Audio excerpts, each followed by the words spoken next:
Hey, Foot Clan, I'm not going to take up much of your time. If you win your league, if you've won your league, if you have a league, you need a trophy, you need a championship ring. There's only one place to get them, and that's fantasychamps.com. Use the promo code BALLERS to save 10%.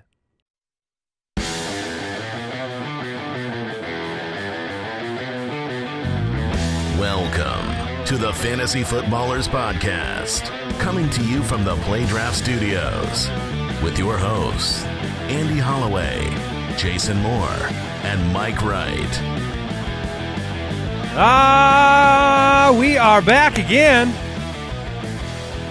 It's Wednesday, October 18th. The Fantasy Footballers, Andy, Mike, and Jason, once again, right in your podcast app. I'm feeling phlegmy today. Phlegmy? Phlegmy. That's Prepare yourself for a lot of throat clearing. like a lot of Yeah, a lot of that. I don't know how you did it, but you just I gave passed that. it on. You passed it to me, and now the second you're like, prepare yourself for a lot of throat clearing. I've never needed to clear my throat any harder than that. Didn't you just have a smoothie? Certainly did. I think the smoothie is the culprit. Detective Andy's not on the case. It's that or your waiver wire, your pickups. I mean, Yeah, they're a little snotty. a little awkward. Yeah. Okay. Well, Yellow, green. we won't be focused on that today. Look, we have Pump the Brakes on the show today, and we're going to do something fun. We're going to have a hype check segment. We're going to look back at some of the hype from the offseason, now that we're through 6 weeks of the NFL season, and say, hey, what came true and what was just that? A bunch of hype and trash. So we're going to evaluate some of the preseason hype with a hype check. We got Keep Trade Cut. We've got Mailbag. It's going to be a great one. Be sure to check out the website, thefantasyfootballers.com. There's a weekly snap count article that just went up by Marcus Meany. It's a great one that comes out every week. 10 things I learned in week 6. And right now at footclangiveaway.com, we have a brand new giveaway. Ooh. Everyone can enter. We're giving a signed. My phlegm is up for grabs, people. Yeah, now you've got me really like self-conscious. I'm just trying to notice the level of. Yeah, okay. Well, footclangiveaway.com, a signed Devontae Adams jersey, a signed T.Y. Hilton jersey, an engraved custom championship ring and case. Oh, my. All part of our giveaway. We love giving stuff to you, the listener. What's that URL again? That'd be footclangiveaway.com. FootClan. You're going to go enter? I've entered. Yeah, well, that's cheating. But, yeah, you can enter over there. It's free to enter a bunch of different ways. You can subscribe on YouTube. That is one way you can enter our contest. So you can go to youtube.com/thefantasyfootballers. And we always appreciate your reviews on iTunes, wherever you're listening to the show. They help support this independent podcast that comes to you 5 days a week with fantasy. 6 Goodness. if you're in the foot. No, it's still 5 days, 6 shows. That's true. But it is Wednesday, guys, which means we start off with our oh-so-favorite segment. O'Reilly. Auto Parts. Ow! Yes, we are pumping the brakes with O'Reilly Auto Parts this fine Wednesday, and I'm going to kick it off with Derrick Henry. Ooh. I love I'm it. pumping the brakes on Derrick Henry, and I'm going to look. I love Roto World and the news and updates, but I'm going to put them on blast this morning because yesterday they came out with this news blurb on Derrick Henry and the fact that he, quote, ran circles around DeMarco Murray. That was the news story, right? He had 20 carries. Murray had 16 carries. And I thought it was asinine because other than the 72-yard jaunt at the end of the game when the Colts clearly weren't – they didn't care. As soon as they they gave up, cared. I mean, they cared. But But as soon as they gave up the first down, Yeah. the game was over. Yeah, and so he runs it in. And everybody stops, They're basically. trying to strip the ball So after if that. you take that 72 away, which I feel justified in doing for the run circles around argument, Derrick Henry ran for a lower yard per carry than DeMarco Murray did in a game that DeMarco Murray was hobbled. Last year, every time Mike Gillislee ran a 45-yard touchdown in at the end of these games, we didn't say he was running circles around LaShawn McCoy. Okay, and the fact of the matter is yesterday Jason talked about it on the show. I'm not saying Derrick Henry's not talented. I'm not saying he might be in the rotation, but you're talking about a week removed from getting like 11 snaps to 49 snaps for DeMarco Murray. So if you're taking the stat line from this game and translating that into a start-sit decision where you're starting Henry over DeMarco Murray because he, quote, ran circles around him, I think it's asinine. So for me, I pump the brakes on Derrick Henry. I think we know what he is. He's a bruiser. He's going to make plays from time to time, but he's not the lead back in Tennessee. And it's a great week. But what the coach came out, Malarkey said he liked the timeshare that they went with. Yeah, that's a bunch of malarkey. Ooh, I see what you did. He liked the timeshare. This is not the first time we've heard that about what we want to see from Henry and Murray, right? This is not the first time we've heard we want this timeshare. I've been a big Derrick Henry supporter over the course of the last 2 years, and I when I was looking around for who I was going to pump the brakes on, completely independently, I decided who I was going to pump the brakes on. I went to our show doc, and Derrick Henry was already taken because I do see there's going to be this world where it's like, oh, he's about to take over. He's about to become the guy. What? He's playing the Browns, and I think it's a trap type of game. The Browns' run defense has been all right, and I don't think that he's going to end up with more carries than DeMarco Murray. I think that's an issue based on him being a little bit hobbled. So, he's a perfect candidate because the previous 2 weeks, 6 carries, then 4 carries. Then he gets this 19-carry game against Indianapolis when Marcus Mariota could not get out of the pocket, could not run, and they were obviously destroying the Indianapolis run defense. But like Jason said, I mean, Cleveland's run defense, it's the 12th best in the league against running backs. Now you're talking about a split situation with Murray and Henry. I think he's worthy of it's not that he's bad. It's a worthy of a pump. Sure. I'm going to pump them brakes. Sure. Just a little tap on it. Just give it a tap. Just tap. I don't know. The argument was presented with a full stomp, just so you know. I'm going to stomp. That was not a tap. No, I'm all right, stomping. who you got, I'm Mike? stomping the brakes because of Roto-World. Fair. I'm pumping the brakes on Jameis Winston because I think that he's going to play. I think he will play through his AC sprain. He already has accuracy issues. And when you have a quarterback with a shoulder problem, his throwing shoulder. It's not going to be like a Rookie of the Year situation. No, the band injury. said there is no funky butt loving happening in this situation. This is Jameis Winston. And he could be knocked out of the game quite easily. So I am pumping the brakes on Jameis because in a one-quarterback league, I am not playing him. Okay, I will stream in this week where the streamers are pretty gross. I would rather play Tyrod Taylor than Jameis Winston because of the extra risk of his injury. Andy Dalton against Pittsburgh. I would rather play Andy Dalton. Okay, there you go. Andy Jason. Dalton. All right, let me ask you this. Full game. Let's say Jameis doesn't play. Are you? He's definitely would you pumping stream the brakes. No, would you stream Fitzpatrick? I mean, would a healthy Fitzpatrick be better than an injured Jameis? That's kind of where I'm gauging your temperature. Yes. All right. Yeah, he looked because this all is right. he looked all right, and it's like I said, he already has accuracy problems, and the risk of your quarterback, the big point scorer for your team, being knocked out in the first quarter. I mean, that's devastating. Yeah, don't do it. All right, I'm going to pump the brakes on a guy who I absolutely love. Talked him up this offseason, last offseason, and near and dear to our hearts in Arizona. It pains me to do it, but Larry Fitzgerald, I'm going to pump the brakes on, and here's why. Surprised. Yeah, I mean, I can't wait to hear this. I think that's why I'm pumping the brakes. People would be surprised. You're talking about a guy coming off of the new Adrian Peterson Arizona Cardinals. Offensive Player of the Week. Offensive Player of the Week. Larry, 10 receptions, 138 yards, and a touchdown this last week. He's on fire. He's a Hall of Famer, so why would I pump the brakes? Larry Fitzgerald has very big home road splits over the last few years of his career. Last year, he had over a 5-point difference in home road splits.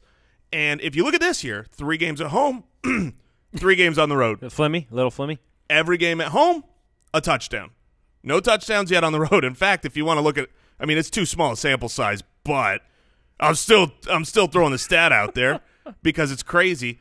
You're talking about right now so far in the year, he's averaging in PPR 25.6 points at home. Wow. 9.8 on the road. Well, he's going very far on the road, all the way to London town. So, this week, and then if you look at the matchup as well, The matchup this week against the Los Angeles Rams, they've been the 6th best against the wide receiver position as far as fantasy points given up. And the only, I tried to look at like, okay, what slot receivers have they faced that are good slot receivers? I mean, no one is Larry Fitzgerald, but Cole Beasley's a solid slot receiver. When they faced the LA Rams, he was 3 for 17 total in the game, and that was actually a game where they gave up a lot in the passing game. So I'm not saying you can't start him or that you need to bench him, but I am saying he's much lower in my rankings, and I think you need to put his expectations nearer to where he's been on the road so far this year. All right, Larry Fitzgerald, Derrick Henry, Jameis Winston are the Pump the Brakes this week with O'Reilly Auto Parts. Better parts, better prices every day. Let's get into the news. News and notes from around the league. You can always follow us on Twitter at the FF Ballers to stay up to date with what's going on in the fantasy football world and with the fantasy footballers. Ezekiel Elliott has been granted another temporary restraining order. He will be allowed to play Week 7, and the TRO is in place for, I believe, 14 days or until further legal action is taken. I believe this took place simply because the judge involved in the case is on vacation, and so he cannot rule. Classic. And so, look, the headline is he's playing this week. He'll be playing for 2 weeks because that is not necessarily I don't think he no, does. because it's until further legal action. So it's right, but I've heard that that court case is not for 2 weeks. Okay, that's very possible. Yeah, to be determined. So far, I know this thing has gone up and down, sideways, and there's no way to really predict what the courts are going to do. But so far, since this initial ruling, it has played out as our first expectation that he would actually play for the San Francisco 49ers game, and then the ruling will come after that. And that's still what I expect to happen. That's all play you need this to week know. And be suspended. Put him in your lineup. And if you are a McFadden or Morris fab buyer, a waiver wire buyer, are you hanging on to them? Absolutely. Yes. I'm 100% holding. All right, Robert. If you have both and you needed to drop one to make some moves, who would you be dropping? That's basically the who do you think the handcuff is. So yeah, well, I'm still going to the Morris side. Yeah, I trust my eyeballs with what I saw from him preseason, regular season. I still lean on the Morris side as well. You're still on the I still lean McFadden McFadden, side? yeah. I don't blame you. I mean, I want to be on that side. But I really who knows? do. Who knows? Robert Turbin, missing the remainder of the year. This is an upgrade from Marlon Mack. Oh, I was going to say, you know what that means? It's Matt Jones time. No. Oh, don't do it. Wasn't he released? No, he's on the Colts. No, I know, but wasn't he released by the Colts? As far as I know, he's still there. All right, I'll bet that. But it was more the joke of Marlon Mack deserves carries. Marlon Mack deserves playing time. He'll get him. Yeah, I agree. Patrick Peterson's going to be good to go against the Rams. DeShone Kizer announced this morning as the starting quarterback for the Cleveland Browns. Probably going to be the starter the rest of the year. You don't do the dance anymore. Maybe. Yeah, I mean, at this point. It's really weird because I think their best quarterback right now, long term, I actually still like Kizer quite a bit. But I feel like it's Cody Kessler, and he's not even involved in these conversations. He didn't. What I saw last year from him was like better than expectations. You can win with him. All right, that is really all the news we need to mention. Wendell Smallwood expects to play in Week 7 against the Redskins. Bills signed DeAndre Thompson. One thing I will just add to on a news blurb that we just glossed on, I'm not 100% positive that Patrick Peterson is going to be good to go. I've seen some reports from Arizona beat writers talking about how he's sitting out right now. They don't know how it's going to be in London. So mixed messages there. I mean, as far as him saying he's good to go, I'm sure he will say that. Well, he traveled with the team. Yeah. I think that's the big component there where, if I weren't playing in London, I'm not traveling to be London. fair, they didn't have time to make a decision on that travel because usually a team doesn't travel until later on in the week while they had the London game, so that means they left a couple days ago. Right, and they are sitting him in practice to rest up. But the problem is it doesn't matter. I mean, you don't know which Rams wide receiver you'd feel comfortable starting regardless. Well, it's definitely a bump Watkins, to Sammy Watkins if AP or if PP is. But you're not playing Watkins, are you? I am. If Why would Patrick Peterson is out. Of course you are. You love Amari Cooper, so you love Sammy Watkins. No, I'll chime in here. If Patrick Peterson is out, I would be willing to flex Sammy Watkins. Sammy Watkins the last 3 weeks has, like, 20 yards total. I get it. But he is 2.01. 2 catches for 28 yards in 3 weeks' time. I'm not touching him against Arizona. I don't care if Patrick Peterson's in or out. all right. That's my official position. Yeah, I mean, he was ill, and then it was Seattle and Jacksonville. I think if Patrick Peterson's out, I'll flex him. But if Patrick Peterson's out, we'll get a water bet on it. Yeah, that'll be an easy one. All right, it's time for the hype check. We're going to take a look at some of the off-season hype and how has it come to fruition. This idea came to mind yesterday when I noticed that Julio Jones still had 0 touchdowns on the season. If you're a Julio owner, have we not talked about this enough? Because Probably not. I think we've masked some of the Julio lack of performance by the injury, but this has not been – I mean, he's the 34th ranked wide receiver through week 6. He has scored exactly 0 times. And in the offseason, we heard Steve Sarkisian wants to utilize Julio Jones in the red zone more often.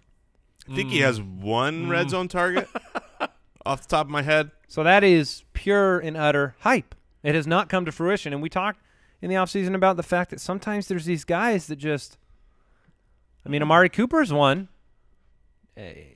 You just don't get the red zone targets. Jason, you are correct. He has 1 target inside the red zone. Now, would you agree that targets will be necessary for the touchdowns that we're hoping for?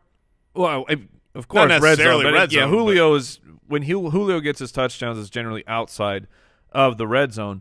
But the savory treat in front of you that was dangled in front of us all offseason was the idea that Julio Jones could get more red zone targets because he's never been a high touchdown scoring guy. Well, like a regular issues, touchdown, and then red zone targets bumps that way up, but 1 red zone target. Yeah, one of the issues we should have it's the universal, everyone should have seen coming is this is not the first year in the offseason that they've talked about getting Julio Jones more involved in the red zone. Fool me once. Well, we would have ignored it if it wasn't a new offensive coordinator. Right. We didn't ignore it because we said, oh, maybe this is someone smart. All that being said, I would absolutely be targeting Julio Jones right now.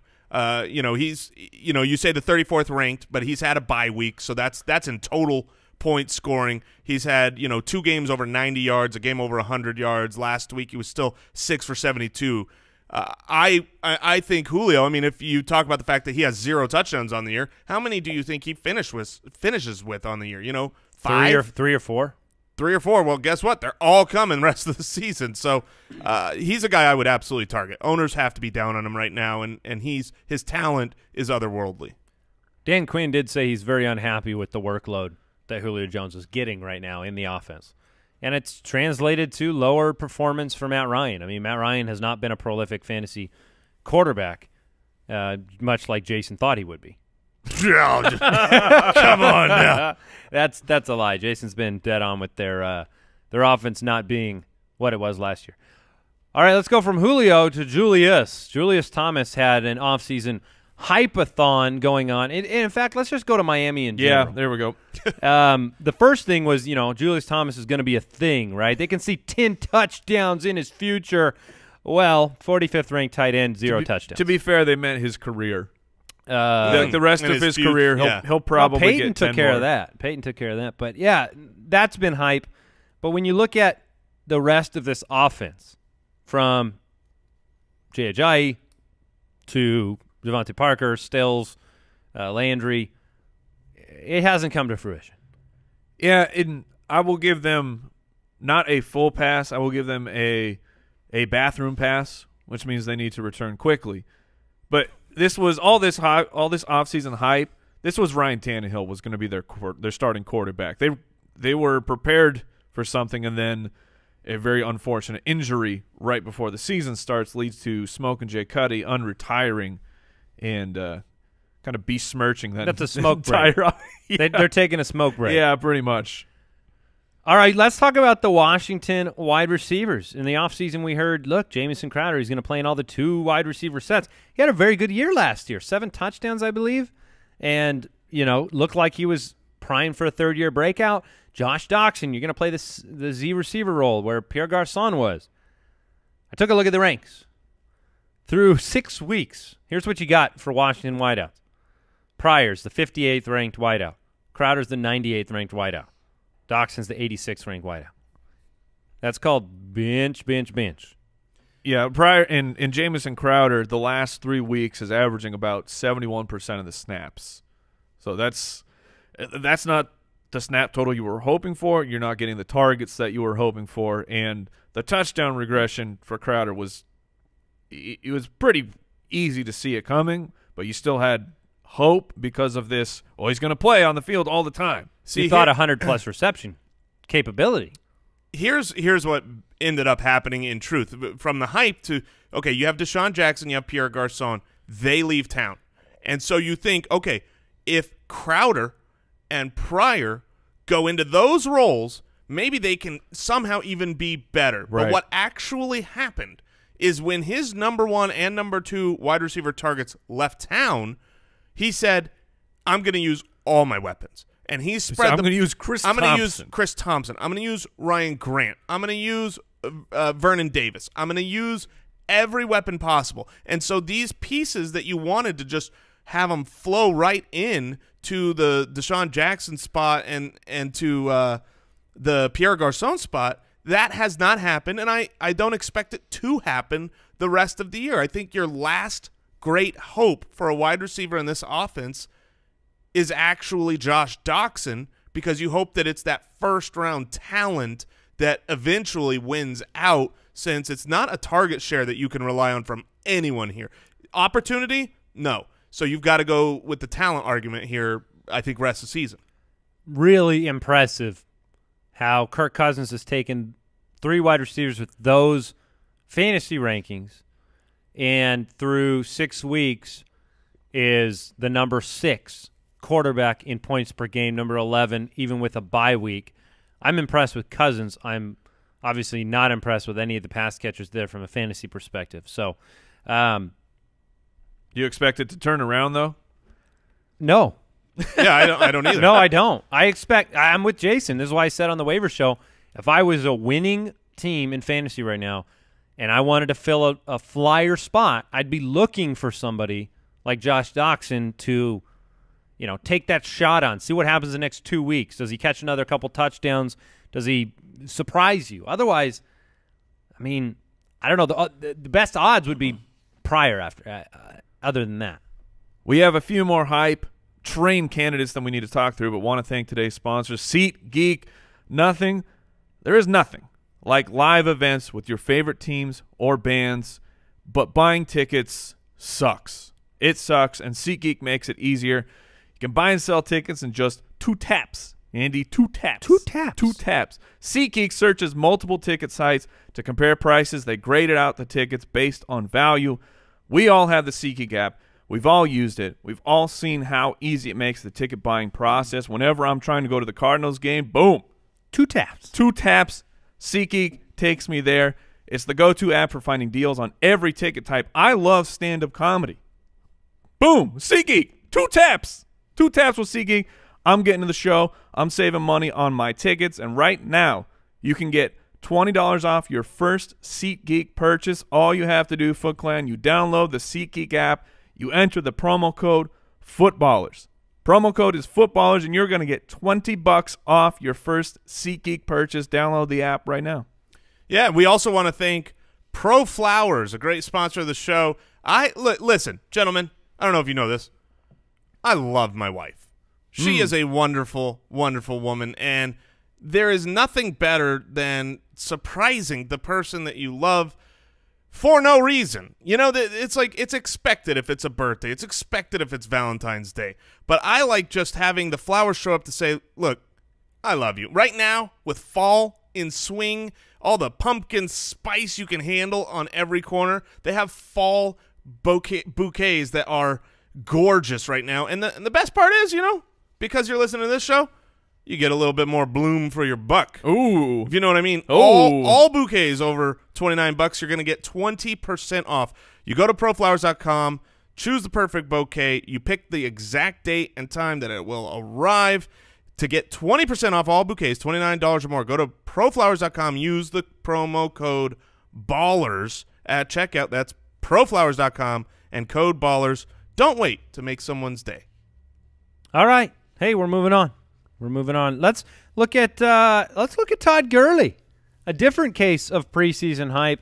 Look, you know, there were reports about Sean McVay raving about Todd Gurley as a pass catcher. Wanted to get him more opportunities there. There was doubt. There was hype, but there was doubt. Todd Gurley, how's that worked out? So far, so good. Yeah, definitely early season was fantastic. Specifically speaking to the target department, he's gotten it done on the ground. As one of the I guess as the resident Todd Gurley doubter on this show, he has certainly spat in my face and made me look the fool. The question, though, if we're going to talk specifically about the targets, now 2 weeks ago against Seattle, 4 targets, that's fine. But 1 target against Jacksonville. Lance Dunbar is eligible to come off the PUP. Now we're talking just 2 weeks, because before that, I mean, he's getting 6, 7, 8 targets a week. But Andy, you're the Todd Gurley guy. Do you have any concerns with just a 2-week kind of trend down, and they're using other guys in the running back position to catch passes? Lance Dunbar, who was brought in to catch passes, can be back now. Any doubts or concern for you? No, because he's been great when he caught the ball. So Sean McVay, I'm giving him the benefit of the doubt of understanding what's great about Todd Gurley and his utilization. So I'm not going to let the ebb and flow of the season dissuade what we saw from Gurley last season moving into this year at the reception, in the reception department. And you know how I feel about Lance Dunbar. Yeah, no, I totally get it. But just saying, Yeah, the last 2 weeks games combined, 11 receiving yards total. Yeah, Total. He was averaging 5 receptions a week through the first 4 games, and then he's had 3 receptions since then. And the problem is that in those situations, in those passing situations, we've seen other backs in the game. So I'm curious. You have concern? I have a little bit more concern, but my concern is almost, a matchup type. These last 2 weeks I've gone up against really good defenses, Seattle and Jacksonville. Before that, in the easier – so I'm curious, this week Arizona, in theory, an above-average defense. So I'm curious if we're going to see this kind of split where when you're playing these really good passing defenses that they utilize a passing expert, quote-unquote, versus using Todd Gurley in those roles and use him more when they feel like there's a very easily beatable passing defense. It's too early to tell with a new head coach, new coordinator. All right, let's talk about Hugh Jackson. Hugh Jackson came out. He said he beat himself up, guys. Oh, man. For not running Isaiah Crowell more in 2016. The Browns running backs coach Kirby Wilson said he's only scratched the surface. He's not even in his prime. But what did we end up with, guys? Splat. Splat. We ended up with a little bit of crow. To eat, if you know what I'm saying. You know what's funny is expectation says so much about how we evaluate these players, obviously. And the hype was real with Isaiah Crowell, was it not? I mean, certainly. When you look at Crowell and you look at James White, who do you think has had the more successful season? You think off the top of my head, I would say James White. Your impulse says James White, and the reality is they're ranked about the same. I think 34th and 36th throughout the year, and Isaiah, and that's not good. I mean, Isaiah Crowell, you hoped could be a top 12, 15 guy, at least a top 24 guy, and he's sitting there at 36 through week 6. So he's been a disaster, and that's come from. Do you think it's come from poor performance? Do you think it's come from poor opportunity, or is it some combination? It's definitely a combination of it, but. I mean, the way that Hugh Jackson has handled this team, with even going back to last year, just highly questionable decisions. This year, again, with the quarterback, I mean, I know Kizer was rough those first few weeks, but you made the decision at the beginning of the year that said, okay, we're a rebuilding team. we're going to go with our second-round draft pick in DeShone Kizer. In my opinion, you have to ride that out. You can't do this flip-flopping, put Kevin Hogan in, oh, he's terrible. Okay, now we're going to try Kizer again. It's just these things don't work for a rebuilding football team, and a coach that can't follow through with his word or decisions, it's not good. I mean, Hugh Jackson is not long for the coaching position of the Cleveland Browns.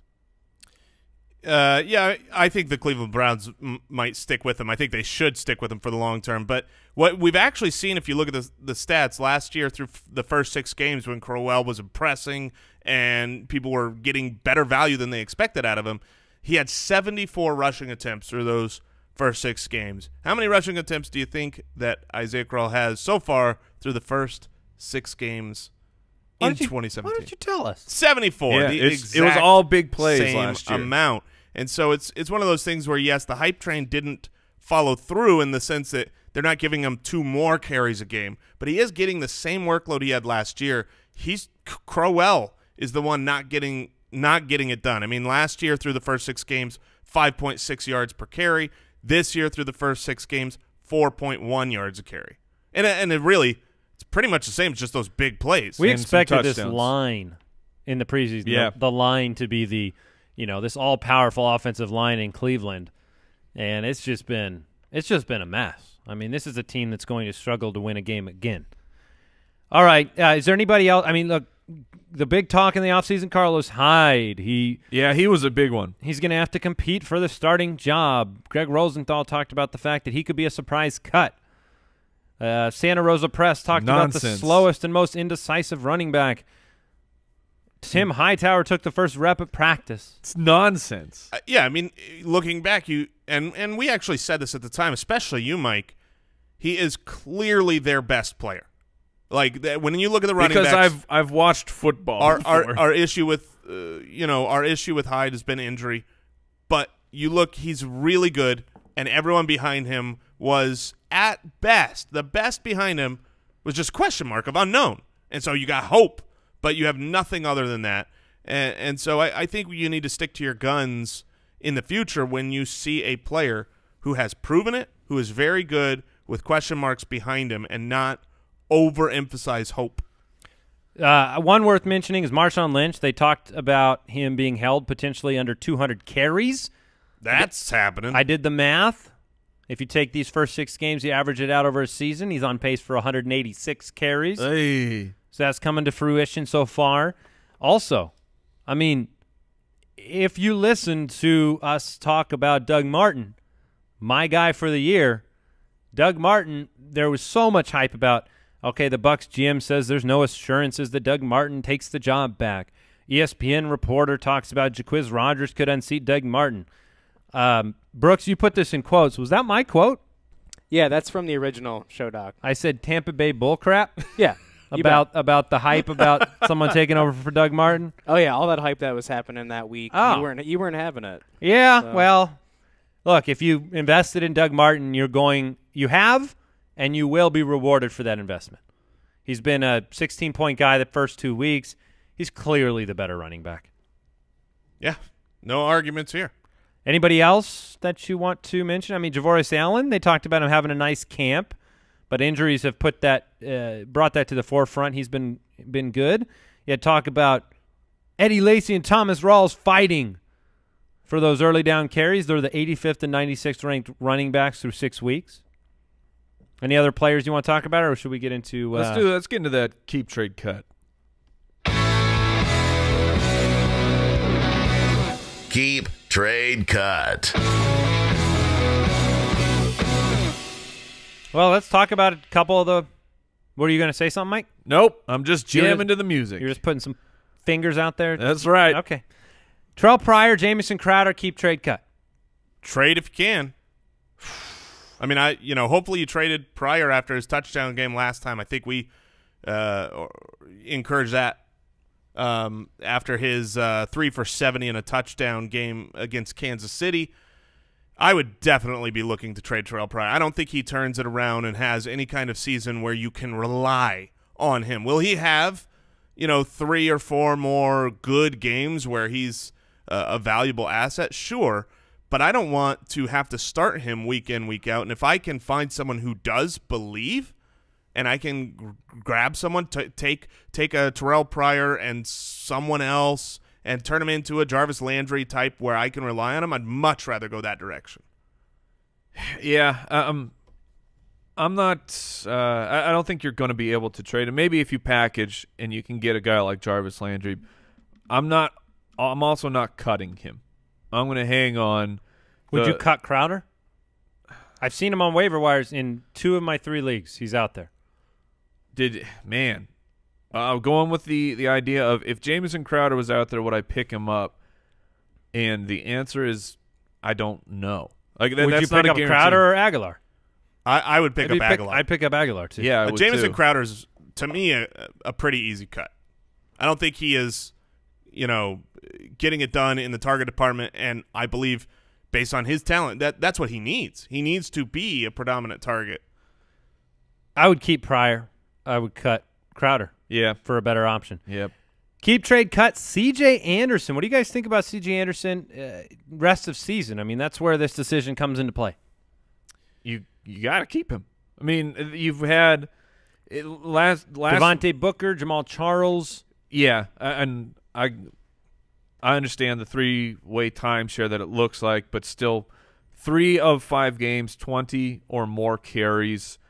Last week was rough, but that was, I mean, I feel like that Giants game, that's one that the Denver Broncos just have to just wrap it up, shoot that into the dumpster, and move on. That's what do you do to it? Yeah, wrap it up. That's crumpling up like a piece of paper. Yeah, you definitely you crap put it up. You put crumple and wrap together. Did I really? Yeah. Oh, you yeah. said you crap said crap it up. Yeah. Well, I was like, I which stand is what by they it. did on the field. I stand by it. yeah, they sure did, Andy. You you're right. crumple it up. They crap it up, and you move on. And C.J. Anderson is still a fine running back too, in my opinion. Yeah, I don't think cut was really an option there. The question was more, do you want to trade him away, or do you not with running backs being what they are? What do you do with Jerick McKinnon? Obviously, he's not. You keep him. He's not a cut, but is he a keep or is he a trade? He's a keep for me, understanding that he is still in a timeshare. Latavius Murray is still getting a bunch of carries and a bunch of touches, and Jerick McKinnon he's had explosive plays. So don't expect running back 1 numbers every single week, but he is still a keep weekly starter. As the anti-McKinnon one of the 3 of us, I am 100% not trading Jerick McKinnon. Oh! I'm keeping him. What? He's got 16 carries in back-to-back games, over 5 receptions back-to-back games. So if he doesn't have the big explosive play, okay, he's not going to be, a top 5 running back like you've seen him these last couple weeks. But he's still going to be good. He's still going to be safe. And there's very few people in the National Football League that are getting that kind of volume. I think that the Minnesota offense is pretty good with they have enough weapons with Thielen and with when Diggs gets back healthy and Rudolph. I'm keeping McKinnon. I think you picked up a steal off the waiver wire, and he will help you win your league. I'm going to give you a couple tough ones. Tariq Cohen, Andre Ellington. Keep, trade, cut. I'll let Jason answer this one. Sure. I'm definitely keeping Andre Ellington for now. Last week, the Cardinals were Game up script 31-0. They did not need Ellington whatsoever if they are down. If it's a matchup where you expect them to need to rally back, I think Ellington will still be involved. So he's just a hold for me for now. Tariq Cohen, on the other hand, we said trade him last week and get value because his name was still there. Then he came out and got 14 carries, which is fantastic, except he only turned 14 carries into 32 yards, didn't do much, and would have had a pretty awful fantasy day if it wasn't for the fact that he threw a touchdown. I think people need perspective on the 14 carries. Do you know how many carries Jordan Howard had in that game? 30-something if I'm 36. Yes. 36 carries. So yes. From a proportion standpoint for previous weeks, like where, the previous week Howard had 19 and I believe Cohen had a handful, I think that's what you saw. You saw a similar – yeah, he had 6. So 6 to 19, but it's 14 to 36. It's back-to-back weeks where the valuable place for Tariq Cohen, which is in the receiving game where you get him in open space, back-to-back weeks with 1 reception. That's the both problem. of those weeks with Trubisky. Yeah. I'm still trading him. I'm so happy he threw that gimmicky touchdown so that his value looks good. I'm looking to trade him. I would trade him if I could, unfortunately. Keep, trade, cut Jordan Reed. Oh, come on. You got to keep him. Absolutely. He's getting healthier. If you watched him play last week, he's making some linebackers look foolish again. It's the time bomb, the Jordan Reed time bomb. But you got to run around the city like Batman right now. You have the bomb. Sometimes there's no place to get rid of a bomb, and you just got to play him. And you just got to let him blow up. Yep, you just got to hold that, and then you look like a cartoon eventually because you're covered in covered smoke in and ash. soot, but you deal with it, man. Oh, I love you, Mike. All right, I'm afraid to bring him up. Keep, trade, cut Sammy Watkins. I'm without a doubt keeping him. I still believe the talent is there. I don't believe the targets are there. And when Guy and Sammy. when you look at the matchups, Did you say this guy and Amari? Is that what you said? he is. They're the same. He's had 2 weeks where you're facing two of the best pass defenses in the league. No one expected good weeks out of either of those weeks from him. Okay, well, if that's your argument, if Patrick Peterson's healthy, he gets Patrick Peterson. Then he's on a bye week. Then he gets Jenkins. Then he gets the Houston Texans. Then he gets Xavier Rhodes. I mean, This is not. That's a pretty bad stretch. Yeah, I could not disagree more. Because So you're this saying is, cut him? No, Or I'm trade saying him? trade the name. And this has I'm nothing. trading him to Jason. Look, if they gave him targets, yeah, I am too. By the way, Jason traded for him, so that's why we're getting there this is optimism. a Jason in every league who's like, ooh, Sammy Watkins. This is a philosophical decision by the team to reduce his. He's not going to be there next year. The targets aren't there. You cannot, in my opinion, you cannot keep and hope a guy who's given you literally 2 receptions over 3 weeks. I'd rather have Terrell Pryor in my lineup rest of season than Sammy Watkins by a lot. Hey guys, you remember that 6 for 102 game with 2 touchdowns? That was pretty cool. That's pretty cool, huh? Yeah. Joe No, Mixon. I get it. It's tough. And to be fair, so that everybody listening understands, because I don't want people thinking you need to go out and trade for him or something. Our league is a keeper situation where I had basically a wide receiver slot. Has to qualify his No, advice. it's not. Yeah, I mean it. Well, Oh, of you course. do with Sammy Watkins. Yeah. I mean, I think it's valuable to You understand traded the for him situation. to keep him Right. because of wherever he lands next year, Exactly. I wasn't for Sure. current value. which is very little. Yes. Joe Mixon, keep, trade, cut. Keep. I'm going to keep him unless I can spin a narrative to someone in my league right now that says the Bengals are coming off of their bye week.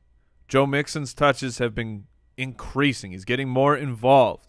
If I can spin that, like, you could have a running back 1 the rest of the year. If I can trick somebody into believing that, then I would move him. Here, and this is going to sound like my own Sammy Watkins story. I think Joe Mixon, the next 3 weeks, is going to surprise the heck out of people Good or bad? in a very good way. This week he has Pittsburgh. Pittsburgh's been bottom of the barrel in terms of fantasy points given Sure. up to running backs. Nobody on Cincinnati has had more than 5.5 touches averaged per week, where Mixon's averaging, I believe, 18 touches a week. Pittsburgh, Indianapolis, Jacksonville. Jacksonville cannot defend the running game either. I think he's a interesting case because I went out yesterday, and I'll be honest, Jason, and maybe I'm dumb, but I was gonna try to trade you Joe Mixon for Mark Ingram, and I'd rather have Mark Ingram. As would I. no, and I think that's probably the right call for this season. Now, again, our league is a keeper league, so that was factoring into my thought process. Was like, over time, who do I want to have? But I think Joe Mixon he's got a slate of 4 games here that might be really, really nice. See, now if I had Joe Mixon, I would trade him to Andy. Yeah, because you just brought that point up, right? You would make the argument. I would spin the narrative through the bye. and it's not that I want to get rid of Joe Mixon because I do. The numbers are there. Like the touches are going up. The team is starting to rely more on Mixon, and the idea that they're coming out of their bye week and perhaps they're really going to go to Mixon, that could be true. So I'm not. It's not a must trade away. Would you rather I'm have? perfectly fine keeping him. Would you rather have Hyde? Yes. Yeah. Okay. Doug Martin, obviously. Yes. Keep, trade, cut at this point. What do you do with Mike Gillislee, Isaiah Crowell? 2 more hard ones before we get into the mailbag. I would cut Crowell, and I would probably keep Gillislee at this point, because if he was on a waiver wire, I would pick him up and stash him. Not necessarily play him, but I would pick him up. Yeah, if Isaiah Crowell were on the waivers, I would probably pick him up in this running back landscape. So I think both of these guys are holds and don't play. But if I had to pick one of those 2 guys that I would rather have, I think I'm surprised to think it might be Isaiah Crowell, because with Crowell, he's still getting over double-digit carries. So is Mike Gillislee. Every single week. So is Mike Gillislee. But Isaiah Crowell doesn't have someone encroaching on him that says the needle is pointing a direction, like the way that Dion Lewis has been playing. Dion Lewis came in before the fumble. Dion Lewis got the first snap. Dion Lewis has been in at the goal line. And Dion Lewis is great, like as a talent. So if he ends up taking more and more and more of that role, the future worries me a little bit more for Gillislee. There's no one really to take Isaiah Crowell's role. Duke Johnson is just a pass-catching back. Yeah, Crowell's been just under 10 points the past 2 weeks. He's been in the swamp, just kind of like doggy paddling in the swamp all year long, and Gillislee's just walking into it, and his head's starting to go under, like the direction. But he's still wearing his fancy clothes. He's from New England. This is not from a problem. New England. I can handle this. Shouldn't fumble. Should not fumble. Yeah. Let's preview the Thursday night matchup. The Chiefs have a chance to send their division rivals, the Oakland Raiders, to 2-5. Goodbye. If they win this game. Now, it's in Oakland. The Raiders are 3-point underdogs because they do not have things together right now. I think it's interesting right now with Kansas City in this matchup where we already lost Chris Conley for the year. Now we're talking about them being without Albert Wilson for this game. Or maybe Char West. Char West as well. So you have Smith, you got Hunt, you got Hill, you got Kelsey. Tyreek Hill will play in this game. Do we temper any offensive expectations due to the way that the defense can focus on a guy like Tyreek Hill or Travis Kelsey, or because it's the Raiders who are 21st against the run, 20th against the pass, do we just light them up? I mean, just start them up. Yeah, this is a must-start situation. Do you guys foresee – now this is completely projecting because if Char West is out, will Kareem Hunt play 3 downs, or will Akeem Hunt spell him? Well, in the all passing down running backs situation? are spelled right, at some point. Exactly. Well, when AP was the workhorse, they were still bringing in guys. But I'm not think talking about spell. I But think Kareem Hunt will be a true 3-down back. Other than when he gets spelled, it will be Akeem Hunt. So that's what I meant, because they pull Hunt out basically every 3rd down. Spelling is very important when you compare Kareem and Akeem Hunt. Yeah, don't trade for Akeem Hunt. Yeah. That'd be bad.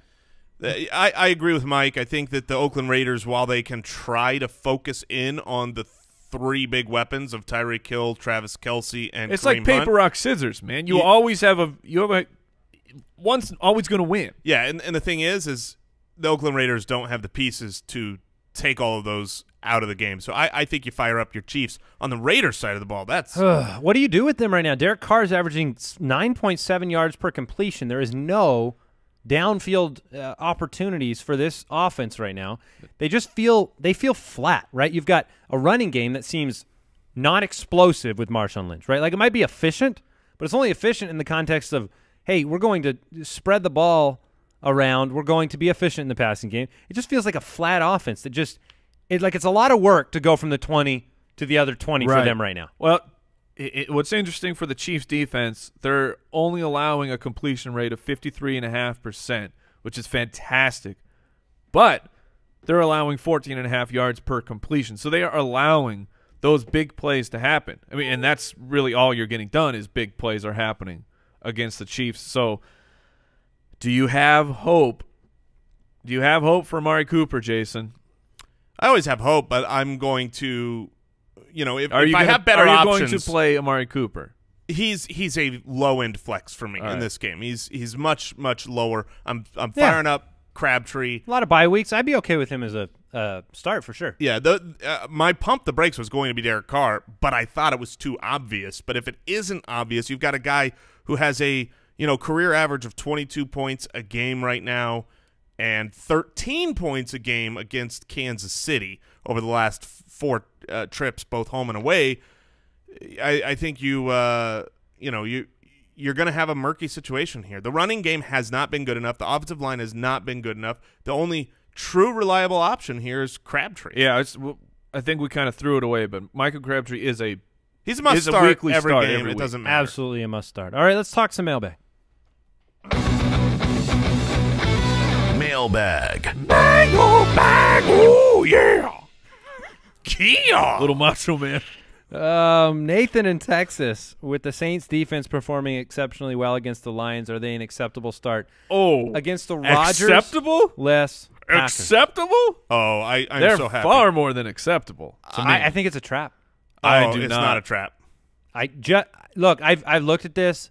This morning we had waivers go through, and the Saints have been amazing, right? They double-digit points previous 2 weeks before last week's explosion.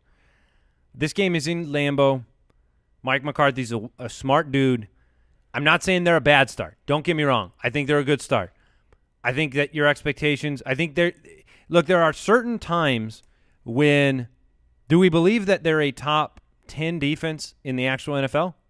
The Saints? The Saints, because I don't believe that's the case. I think they've been opportunistic. They've scored a lot of points off of turnovers, but you look at them and look, Cameron Jordan, playmaker, dominant defensive player of the week. You don't have a lot of playmakers outside of him. I think it's a little bit of a trap. Like there are 7 or 8 defenses this week I'd rather play than the Saints. Here's what I would say. You've got Hundley, who came in, threw some interceptions against a team who, while opportunistic, I realize obviously they scored 3 touchdowns. The defense, special teams scored 3 touchdowns last week. Take those out. Just get rid of them because you can never bank on a touchdown, especially not from a defense. What you look for in the defense is you look for the opportunistic, are they causing turnovers, and are they getting to the quarterback and causing sacks?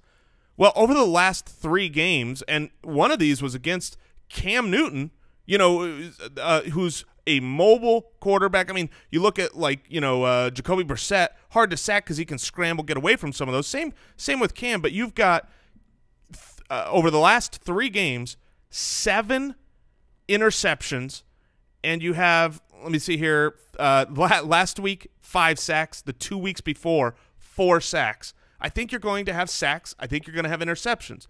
Those are opportunities to score touchdowns, but regardless of those, that's why I like the Saints. I tried to pick them up off waivers. To answer the question, more than an acceptable start, and I realize my opinion is completely contrarian to the overarching opinion on the matchup this week. I'm just telling you what I did. Like, I had 5 different defenses on Fab.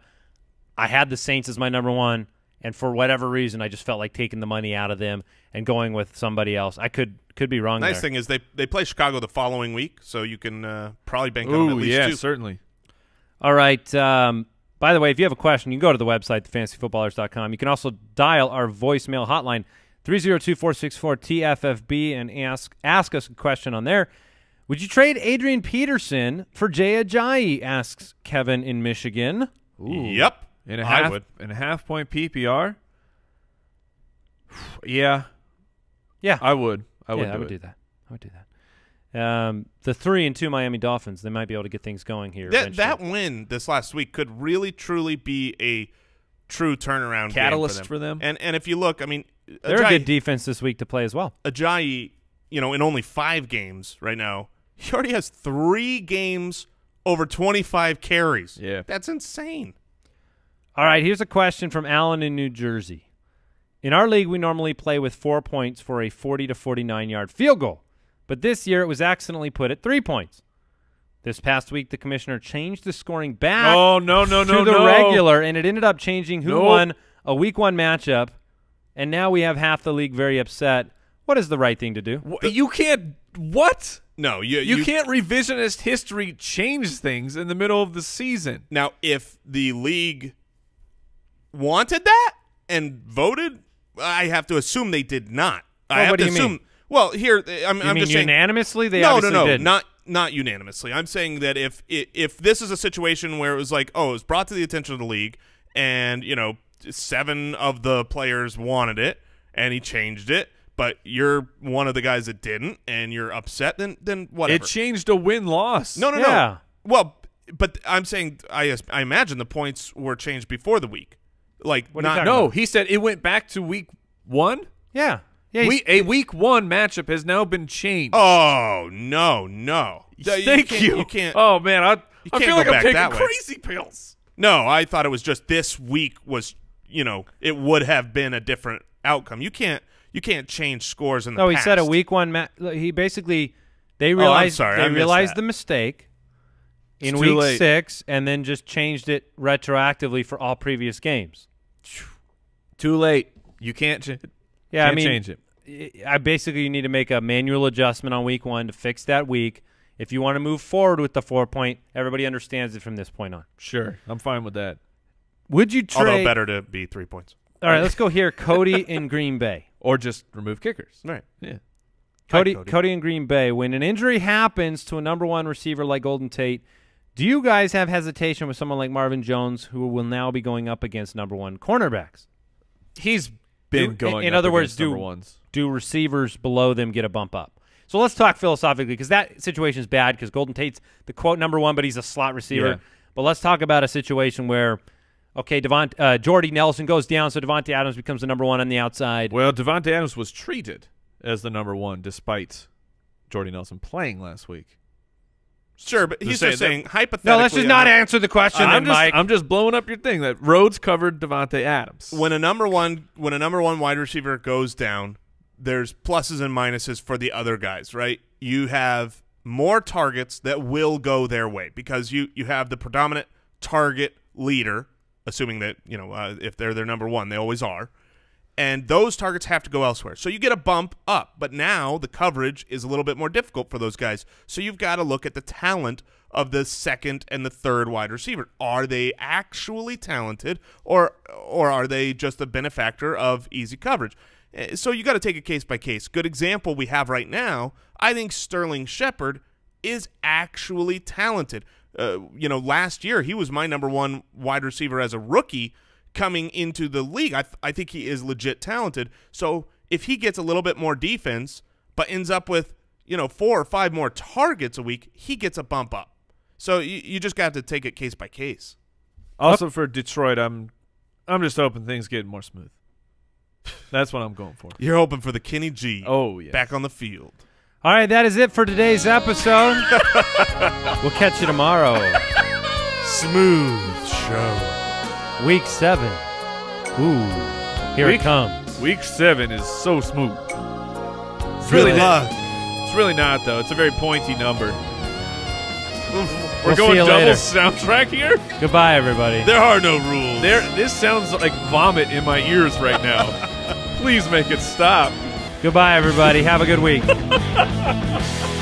Thank you for listening to another episode of the Fantasy Footballers Podcast. Join our fantasy football community on jointhefoot.com and follow us on Twitter @TheFFBallers.